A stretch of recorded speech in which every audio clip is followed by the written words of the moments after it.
وعلیکم السلام۔ سورہ زخرف آیت نمبر 81۔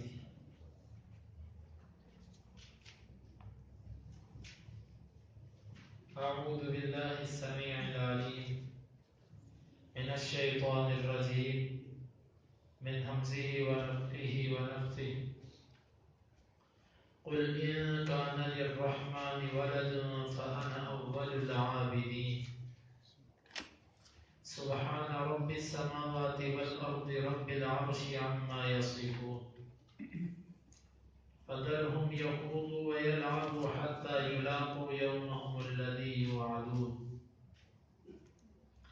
وهو الذي في السماء إله وفي الأرض إله وهو الحكيم العليم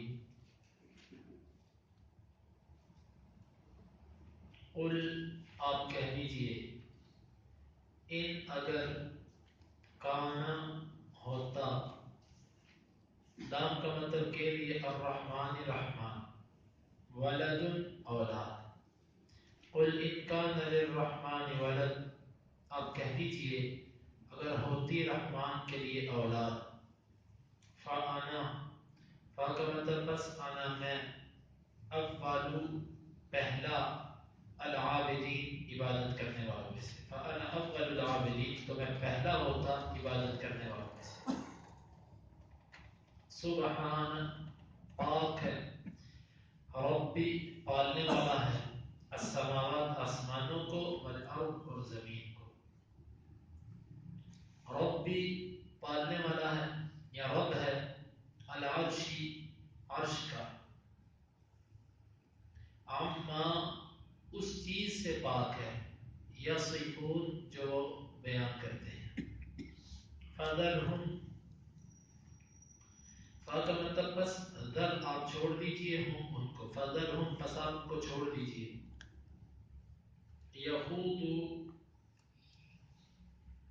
وہ فضول باتیں کریں، ویلعبوا اور کھیلیں، حتی یہاں تک کہ یلاقوا وہ ملاقات کریں، یومہم اپنے اس دن کی، الذی جو یوعدون وہ وعدہ دیے جاتے ہیں، فذرہم یخوضوا ویلعبوا حتی یلاقوا یومہم الذی یوعدون بس آپ ان کو چھوڑیے وہ فضول باتوں میں لگے رہیں اور کھیلیں یہاں تک کہ اس دن کو جا ملے جس کا وہ وعدہ دیے جاتے ہیں۔ وَهُوَ واو کا مطلب وہ الذی وہ ذات ہے، فی میں السماء آسمان، الہ ہے، وَهُوَ الذی فی السماء الہ اور وہ ذات ہے جو آسمان میں الہ ہے، وفی الارض الہ واو کا مطلب اور فی کا مطلب میں الارض زمین الہ معبود، اور اللہ وہ ذات ہے جو آسمانوں میں بھی الہ اور زمین میں بھی الہ ہے، وَهُوَ اور وہ الحکیم حکمت والا ہے، العلیم علم رکھنے والا ہے۔ قل ان کان للرحمن ولد فانا اول العابدین آپ کہہ دیجئے اگر رحمان کے لیے اولاد ہوتی تو میں سب سے پہلے عبادت کرنے والا ہوتا۔ سبحان رب السماوات والارض رب العرش عما یصفون پاک ہے آسمانوں اور زمین کا رب اور عرش کا رب اس چیز سے پاک ہے جس کو وہ بیان کرتے ہیں۔ فذرہم یخوضوا ویلعبوا بس آپ ان کو چھوڑ دو وہ فضول باتوں میں لگے رہیں اور کھیلیں کودیں، حتی یلاقوا یومہم الذی یوعدون یہاں تک کہ وہ ملاقات کریں اس دن کی جس کا وہ وعدہ دیے جاتے ہیں۔ وَهُوَ الَّذِي فِي السَّمَاءِ إِلَٰهٌ وَفِي الْأَرْضِ إِلَٰهٌ اور اللہ وہ ذات ہے جو آسمانوں میں بھی معبود ہے اور زمین میں بھی معبود ہے، وَهُوَ الْحَكِيمُ الْعَلِيمُ اور وہ حکمت والا علم والا ہے۔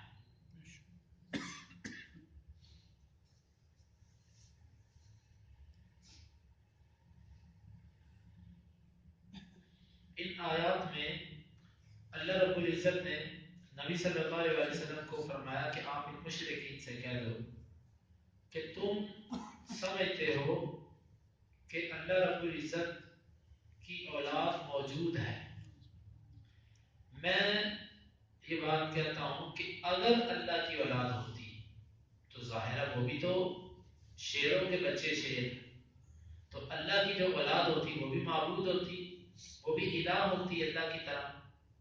نعوذ باللہ اگر ایسا ہوتا تو سب سے پہلے ان کی عبادت میں کرنے والا ہوتا۔ تم شاید یہ سمجھتے ہو کہ میں ان کی عبادت نہ کرتا، یہ بات نہیں۔ اگر اللہ کی کوئی اولاد ہوتی تو سب سے پہلے اس کی عبادت نہ کرنے والا ہوتا۔ اس سے معلوم یہ ہوا کہ اللہ تعالیٰ کی نہ اولاد ہے اور نہ اللہ کا کوئی جز ہے۔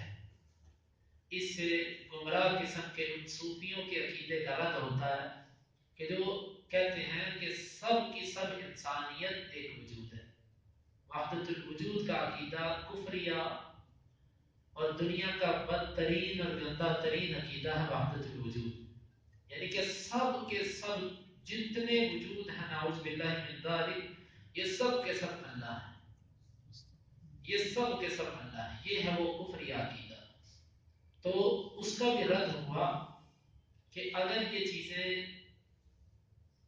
ایک وجود ہوتی تو پھر ان کی عبادت بھی جائز ہوتی، جبکہ اسلام نے اس عبادت کو شرک اور کفر قرار دیا ہے۔ اللہ کے سوا کسی کی عبادت کو شرک اور کفر قرار دیا۔ اگر یہ سب کے سب ایک اللہ کا وجود ہوتے تو ان کی عبادت شرک اور کفر نہ ہوتی، پھر انبیاء بھیجنے کی ضرورت نہیں تھی۔ کیوں؟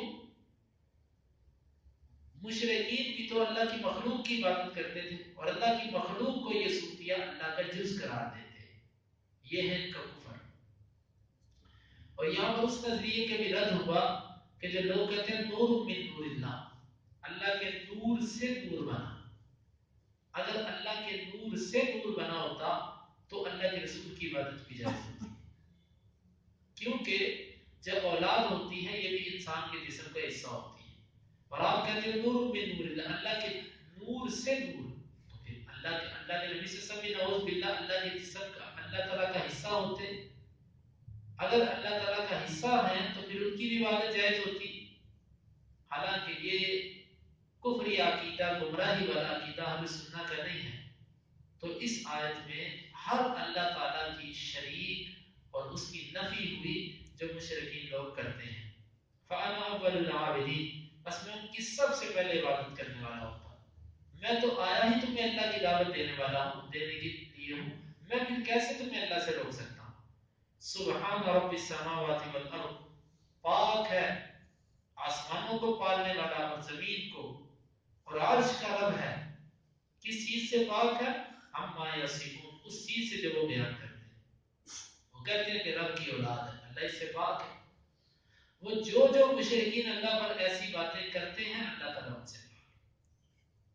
اب نبی صلی اللہ علیہ وسلم کو تسلی، فَذَرْهُمْ، اور یہ پیچھے والی جو آیت ہے سبحان رب السماوات والارض، اس میں اللہ تعالیٰ کی پاکی بھی اور پاکی کی وجہ بھی بیان کی گئی ہے، اس لیے کہ اولاد حاصل کرنا انسان کی کمزوری ہوتی ہے۔ انسان کیوں اولاد چاہتا ہے؟ کہ کل میں جب میں بوڑھا ہو جاؤں تو میری خدمت کرے، یا کل میں جب میں فوت ہو جاؤں تو میری جائیداد کا وارث بنے، یا میری قوت مزید بڑھ جائے میرے بچوں کے ساتھ۔ اب میں ایک ہوں، میرے 4-5 بچے ہو جائے تو میری طاقت مضبوط ہو جائے گی۔ یہ اغراض اور مقاصد ہوتے ہیں اولاد حاصل کرنے کے بعد۔ انسان شہوت کی وجہ سے بچوں کے مختلف اغراض ہوتے ہیں، اللہ تعالیٰ ان سب اغراض سے سبحان پاک ہے۔ نہ اللہ تعالیٰ کو نعوذ باللہ کمزوری، نہ بڑھاپا، نہ فنا، یہ سب کی سب چیزیں اللہ سے بعید ہیں۔ اور ساتھ فرمایا رب السماوات والارض، وہ تو زمین و آسمان کو پالنے والا ہے، وہ کیسے اولاد کو بنا سکتا ہے؟ اس کو کیا ضرورت اولاد پکڑنے کی؟ فَذَرْهُمْ يَخُوضُوا وَيَلْعَبُوا، پیارے پیغمبر آپ ان کو چھوڑ دو، یخوضوا، یہ فضول قسم کی باتوں میں داخل ہوں، چھوڑ دو ان کو۔ یہ جو فضول واہیات قسم کی باتیں یہ کرتے ہیں جس میں یہ مشغول ہیں، ان کو چھوڑ دو اس میں۔ وَيَلْعَبُوا، اور یہ کھیلیں، ان کو کھیلنے دو، مطلب اللہ کی آیات کے ساتھ مذاق، دین سے بے رغبتی، دین کی طرف شوق نہ ہونا، دنیا کے کھیل ہی کھیل، دنیا کے کام ہی کام، ان کو یہ کرنے دو۔ حتی یلاقوا یومہم الذی یوعدون، یہاں تک کہ یہ ملاقات کرے اپنے اس دن سے جس کا یہ وعدہ دیے جاتے ہیں. یعنی موت کا دن بھی مراد ہو سکتا ہے اور قیامت کا دن بھی اس سے مراد ہو سکتا ہے جس کا وہ وعدہ دیے جاتے ہیں. وَهُوَ الَّذِي فِي السَّمَاءِ إِلَٰهٌ وَفِي الْأَرْضِ إِلَٰهٌ، اور جس اللہ کی یہ بات کرتے ہیں یہ کہتے ہیں کہ زمین پر یہ اللہ کے بنائے ہوئے بندے بت جو ہیں یہ الہ ہیں اور آسمانوں کا الہ اللہ ہے.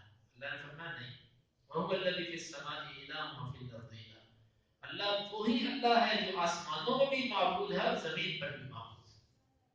یہ نہیں کہ زمین پر تمہارا معبود کوئی اور آسمان پر کوئی اور، نہ، زمین و آسمان میں تمہارا معبود ایک ہے، جو زمین میں ہے وہی آسمانوں میں ہے. لیکن اس کا یہ مطلب نہیں ہے کہ اللہ تعالیٰ دونوں جگہ موجود ہے، یہ اس کا کوئی غلط مطلب نہ لے کہ اللہ آسمانوں میں بھی اور زمین میں بھی، بلکہ یہاں پر عبادت کی بات ہو رہی ہے کہ وہ اللہ جو آسمان میں بھی معبود ہے اور زمین میں بھی معبود ہے. یہ مطلب نہیں کہ وہ اللہ جو آسمانوں میں بھی اور زمینوں میں بھی ہے، یہ نہیں ہے اس کا مطلب. اگر یہ اس کا مطلب دیا جائے تو یہ قرآن کی دوسری آیات کے خلاف بنتا ہے. جس طرح کہ دوسری آیات میں آیا نا کہ الرحمن علی العرش استوى، رحمان عرش پر بلند ہے. تو لہذا اس کا یہ معنی نہیں کرنا کہ اللہ آسمان پر بھی ہے اور زمین پر بھی ہے، بلکہ وہ آسمانوں میں بھی معبود اور زمین میں بھی معبود، یعنی کہ عبادت دونوں جگہ پر اس کی، وجود اس کا عرش سے اوپر ہے. یہ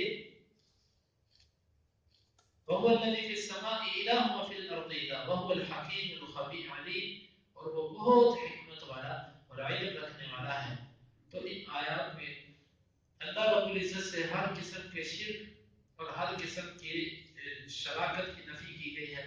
اللہ رب العزت ہمیں عقیدہ توحید اختیار کرنے کی توفیق عطا فرمائے. آمین.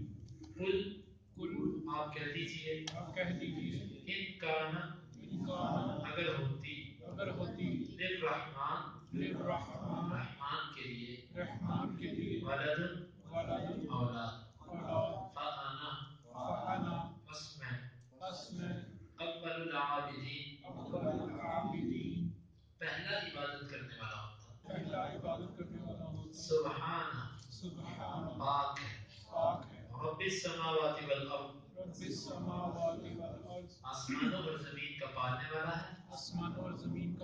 والا ہے. رب العرش عرش کا رب ہے. عما یصفون اس سے جو وہ بیان کرتے ہیں.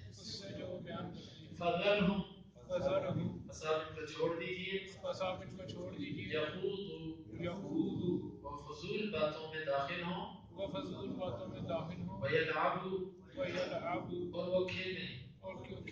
حتی یہاں تک کہ یلاقوا وہ ملاقات کریں. یومہم الذی اپنے اس دن سے یوعدون جس کا وہ وعدہ دیے جاتے ہیں. وَهُوَ الَّذِي اور اللہ وہ ذات ہے. فِي السَّمَاءِ إِلَٰهٌ آسمانوں میں بھی معبود ہے. وَفِي الْأَرْضِ إِلَٰهٌ اور زمین میں بھی معبود ہے. وَهُوَ الْحَكِيمُ الْعَلِيمُ وہ حکمت والا و علم والا ہے. اللهم انفعنا بما علمتنا وعلمنا ما ينفعنا وزدنا علما. اللهم اقسم لنا من خشيتك ما تحول به بيننا وبين معصيتك، ومن طاعتك ما تبلغنا به جنتك، ومن اليقين ما تهون به علينا مصائب الدنيا. متعنا اللهم بأسماعنا وأبصارنا وقواتنا أبدا ما أحييتنا، واجعله الوارث منا، واجعل ثأرنا على من ظلمنا، ولا تجعل مصيبتنا في ديننا، ولا تجعل الدنيا أكبر همنا ولا مبلغ علمنا، ولا تسلط علينا من لا يرحمنا.